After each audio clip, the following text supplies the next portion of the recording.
What is up from the Ultra Premier Classic is arriving today, so let's take a quick look at this meta and show you some teams that I think will perform very, very well. The Ultra Premier Classic will of course be played in the Ultra League with a couple restrictions. No legendaries and no Pokemon that use Excel candies to be powered up are allowed. So if you're not a big grinder or you're not even level 40 yet and you can't get Excel candies, rejoice, because this is the cup for you. Back when Excel candies were not a thing, this was actually one of my favorite metas, the Ultra Premier. However, when I took a quick look into it earlier this week, I was kinda scared seeing all these Charmers high up in the rating. And well, our good friend Kingdra, probably the most annoying Pokemon in the game in my opinion, will likely be swimming around as well. And that just kinda seems like hell, but looking into it more, I think there are a lot of good options to beat those, to play around those. So I think this will be a very fun cup. The first thing you'll probably notice is Trevenant on number 1, which is crazy because normally for regular Ultra League an XL variant is recommended, but you can run a level 39 or level 40 Trevenant in Ultra Premier Classic just fine, and it's an absolute monster. Beats all the water types, beats all the psychic types, beats a lot of the grass types. Has an okay matchup versus the Charmers too, beats all the fighting types. It is a ridiculously good core breaker. One of my favorite cores the last time Ultra Premier Classic was around was Empoleon Fighter or Empoleon Gallade, and Trevenant ruins that. I wouldn't recommend running that anymore just because of Trevenant. There are definitely still answers though. The dark types in particular do really well. Obstagoon or Alola are the ones I'd recommend. Snorlax, Zangoose, normal types do really good. Ice types like Lapras and Abomasnow put in a lot of work as well. And then dragon types like Dragonite, Goodra do okay too, though this matchup versus Dragonite is actually very close. This is CMP tie, in which Dragonite ends up winning out just barely. If Trevenant gets one turn in his favor, you're done as Dragonite. And well, talking about flying types, Charizard actually loses in the ones. It's kind of insane. If Trevenant's able to bait with Seed Bomb, it's barely able to get to the Shadow Ball right here and take out the Zard. So yeah, Trevenant is gonna be worth your investment if you're gonna play it in Ultra Premier. By the way, if you're not sure if you want to invest in a non-XL variant because you're considering making XL Trevenant, I've done some simulations, and against the Open Ultra meta, the non-XL doesn't lose out on any matchups compared to the XL variant. So they're very comparable. However, I would still say the XL would definitely perform better, just because once you go out of the sims, you'll end up in a lot more scenarios where getting to the move at like 1 HP in some niche situation is very valuable. So the difference is small. It is there, but small. So if you end up investing in a non-XL Trevenant, I think it will still be very good in Open Ultra. Should you invest in it though? I'll leave it up to you. I'll likely not invest in a level 40 Trevenant. I'll likely just do an XL one. And that's it for me. One thing you should be very mindful of when building a team is Charm, because it can just destroy your team if you're not prepared. And as you already saw, they are quite common. They're already 4 in the top 25, which likely means they're pretty good, and that makes sense. One of the main answers to Charm is Steel, and well, there really is only one in the top 25, as Cavalier, which will be a really strong player in this meta. It's a counter user, and counter one of the strongest moves in the game, and then also being able to counter most Charmers because it resists the Charm, and Durant still does good neutral damage, is a very nice property to have. However, it doesn't beat Togekiss though, which is unfortunate. If you want coverage for Togekiss, you're definitely gonna have to go with another Steel type. And I feel like there's a couple really underrated ones like Magnezone. Well, rank 32 is not too bad, but it will be an absolute monster in this meta still. There are not that many ground types, basically only Swampert, so make sure you have some good coverage for that. Like a Gallade, like a Venusaur, like a Gyarados, like a Dragonite pair really well with it. And even if you get paired up versus an answer like a fighting type, Wild Charge will still do a lot of damage.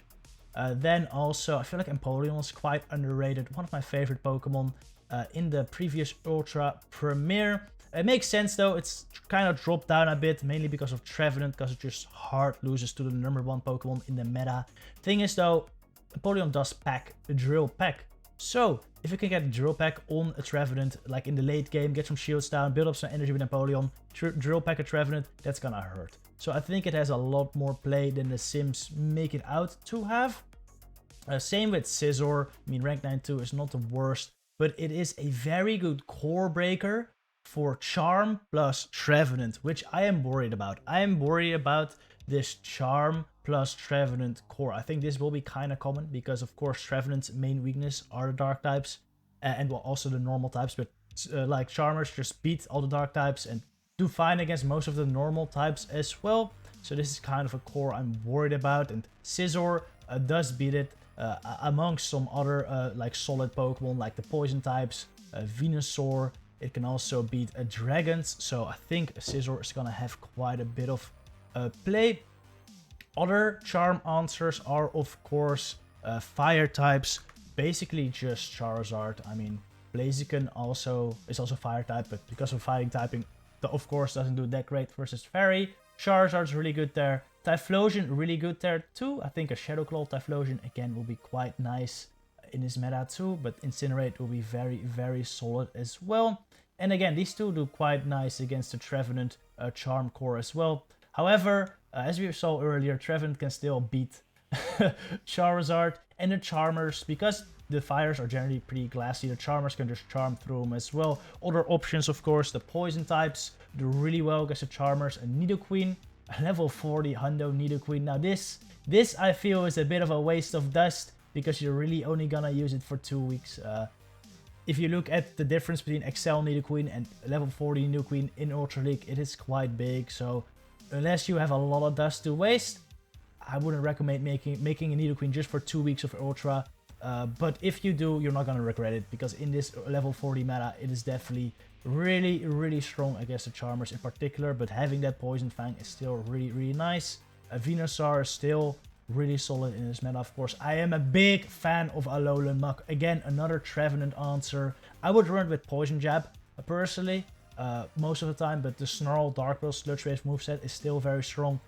I like the Poison Jab, Dark Pulse, and Acid Spray moveset though, because it's just like that fast move pressure on the Poison Jab, being able to farm down Fairy types is really, really good. Roserade, one of my favorite. I think also still has a lot of play, but without Steel types, that's like one of Roserade's main niches, of course, being able to Weather Ball the Steel types. I don't think they are that common here, Steel types, so like a Venusaur is likely just better, and then Crobat I feel like it's a bit underrated. I think this thing is will be an absolute monster in this meta, because there's like not any Steel. Well, there's Escavalier, of course, but all this... Oh, and Magnezone. I guess Magnezone is the hardest answer, but how common will that really be? I guess we'll find out, but I think this will be an absolute monster in this meta too. Again, beating the Charmers, beating Trevenant. So yeah, those will be some of my top picks to counter those Charmers, and it is what I'll be doing. Like, no, like if you want to run Charm, go ahead. I don't blame you. It's strong. I personally don't really like using Charm, and I really like just hard countering Charm. That's what I'm doing. I mean, if you've been here for longer, you should be used to that by now. So yeah, that is definitely the plan. Looking down on the ratings, you know, Swampert will always be very, very strong. Has now gotten another answer in Trevenant though. You might want to consider running Sludge Wave if Trevenant does become common. I think Sludge Wave in general might be the play, because what do you really hit with Earthquake, right? I guess like for Venusaur it would be nice. Sludge Wave, oh, and against like in the mirror it sometimes helps, but I do think Sludge Wave is nice for like Dragonites, Gyarados. If you see like a Abomasnow would be nice, and against Charmers or Fairy types in general, it is a nice move to have. There are like no Registeals here, which is where you, because it's legendary, of course. That's like the main matchup where you would want Earthquake, I guess, against some of the bulkier Electrics, like an Ampharos. It's nice to have Earthquake, but you still win that matchup with Hydro. I guess that is something for you to consider. Surfetch as one of the highest rated fighters is interesting. Normally Machamp does take that spot, but because of the addition of Trevenant, I think the Night Slash coverage, or Brave Bird in this case on Surfetch, helps it outclass Machamp just a little bit. I think both are still pretty equal though. To be honest, I think if you want a like pure fighting type, I think Machamp still takes the crown, because Surfetch still loses versus Trevenant, of course. And if you really want to be spicy, you can still run a Payback, of course, on this, but I think the regular counter Cross Drop Rock Slide Machamp will still have a lot of play. it will be incredibly strong. Snorlax, of course, still always a solid generalist. It has really nothing it loses hard to. Like the fighters, they are tough, of course, but a couple body slams and they're dead as well. Besides that, it does really well against Trevenant, does very okay versus the fairy types, does very good or decent against Swampert as well. But also against all the other community move users like Venusaur, does good too. So definitely a solid option as well. And then once we go further down the rankings, I think there are a lot of viable Pokemon in here. I mean, I could keep listing and listing them. I think the nice thing about Ultra Premier Classic is that there will be so many options. Like even if we start moving down lower, stuff like Extra Drill will be very, very playable. You could even consider running a level 40 Stunfisk if you're crazy. It will be okay. I wouldn't recommend running Fortress though. I think, I'm sorry, that won't be that great. But yeah, everything in the top 100 is probably pretty meta. Tangrowth is another one of my favorites actually. Really good safe swap back in the day. It can hit stuff with like fire types with a Rock Slide, which are basically your biggest threats. So another Pokemon I would recommend trying out. Enough talking about the meta, let's get into these teams. Most of the teams I'll be showcasing today are more like frameworks, so you can switch in and out Pokemon to your liking. Make sure it fits your playstyle. Make sure you enjoy running the team. That's very, very important. First team, Obstagoon lead. I think Obstagoon is very solid in this meta. It really only loses hard to Charmers and Fighting types, so make sure you're running something in the back that is solid against those. And that's mainly Crobat and Charizard. They form a basically perfect core with Obstagoon. So one of these two in the back, and then you want in the middle as like a pivot. A very safe Pokemon that can do well versus counters with energy.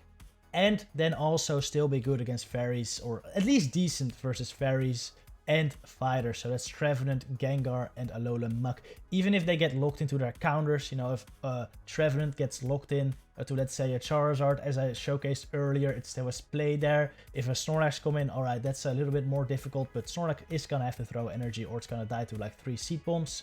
Same with Gengar, with like Sludge Bomb, and the Snorlaxes will have to shield or throw a lot of that energy away. And you know, if a Swampert comes into Alolan Muk, it's gonna have to throw its energy before you get off a couple moves. And if you're, let's say, you're running Obstagoon, Alolan Muk, and Charizard, and the Swampert comes into your Alolan Muk safe swap, that's so fine, because then you have Charizard in the back, which will like avoid the Swampert. So in that way, this team functions a lot like an ABB line. All right, always make sure you keep the Obstagoon alive to kill potential Swamperts or like Snorlaxes, which may be lurking in the back. Next line should be very, very familiar to you if you played Ultra Premier in the past. Toxstroke lead and then 2 Pokemon weak to fighting in the back. It's an ABB style line. Honestly, I think most people got sick of it, but it still works fine. Toxstroke beats most, well, actually all of the other fighters. Beats Machamp, beats Surfetch just fine. Then you have a safe swap in the middle. Could be Lapras, could be Snorlax, could be Empoleon. Kind of put a line in the middle of these 4, but honestly, you could run any combination of these 4 in the back and you'll be alright. It'll be a fine line, but I personally would not recommend safe swapping at Abomasnow. Use Snorlax, Lapras, or Empoleon for that. That's the most effective way, because if you get your Abomasnow lineup versus a fire type, it's not awesome. But Snorlax, Lapras, Empoleon versus fighting types honestly still do kind of okay. But yes, safe swap one of those. Usually you let it die, you farm it down with Toxstroke. Toxstroke is really good with energy. And then usually your other fighting weak Pokemon can sweep the back. That's the whole idea of this line, just basic ABB. I have a video on one of these lines on their channel. I'll put a link down in the description below if you want more about this line. Next line is Empoleon, Dragonite, Core. There's nothing really that can take both of these on besides like Trevenant really with energy. It can beat Dragonite as well, but you can definitely play around that. You definitely want a third though that can beat Trevenant quite nicely. So Alolan Muk fits there very, very well. Besides that, Alolan Muk's also a really good pivot slash save slash sacrificial swap. Snorlax would fit fine there too, but since Snorlax has a weakness to fighting, of course, I would recommend that if you go Snorlax in the middle, go Dragonite lead. Even with the Alolan you could go Dragonite lead as well. Then if you don't have Empoleon, if you want an alternative for that, Swampert or Escavalier could work fine too. Keep in mind though, with both Swampert and Escavalier, you'll be a bit weaker against Charmers, especially Togekiss will be quite difficult. Then if you don't have Dragonite, Gyarados could work fine there too.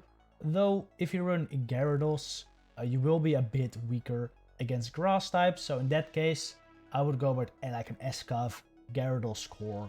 That's quite solid as well. But probably not smart to run like Swampert and Gyarados on the same team. That was it for my initial breakdown of the Ultra Premier Classic. Once the league hits, I'll be battling, trying out teams, and I'll be posting good teams and spice teams on the channel. So if you want to be notified of those videos, hit the subscribe, so hit the like, that'd be very much appreciated. Anyway, thank you all for watching. See you in the next one. Good luck with your battles.